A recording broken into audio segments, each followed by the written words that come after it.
Hello guys, this is me Ashish and welcome to my mini vlog. अनि आजको video चाहिँ एकदमै बबाल हुनेवाला छ। यता छ मेरो हिरो हिन्सम साथीहरू। अनि अहिले चाहिँ साथी र म चाहिँ काममा निस्किएको।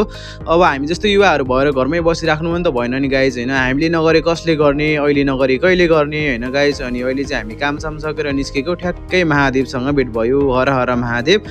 मेरो भिडियो हेर्ने सबैजनालाई रक्षा गर्नु हो। यो माछा पानीमा जति खुसी देखिन्छ नि, म पनि यो धरतीमा त्यति नै खुसी छ क्या गाइज। अब हुन्छ नि, अब सानो सानो कुराहरूमा पनि खुसी हुन सक्यो भने चाहिँ सधैँ खुसी मिल्ने रहेछ। मैले त्यो कुरा चाहिँ बुझेँ, होइन। खाजा खानु लागेको, अब एक दुईजना भ्युअर्सहरूले चाहिँ कति फ्राइड राइस मात्रै खाएको भन्नुहुँदै थियो। अनि आज चाहिँ म चाउमिन खान लागेको। अब त्यो जति त्यो फ्राइड राइस खाँदाखेरि मजा आउँथ्यो नि, त्यति चाहिँ यो चाउमिन खाँदा आएन क्या।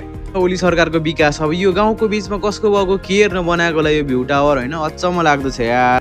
अब चाहिँ हाम्रो काम पनि लगभग सकिसक्यो। अब म चाहिँ घर जानुपर्ने हुन्छ। अनि माया छ है सबजनालाई, एकदमै धेरै मनदेखि नै माया देखाउनु भएकोमा एकदमै धन्यवाद।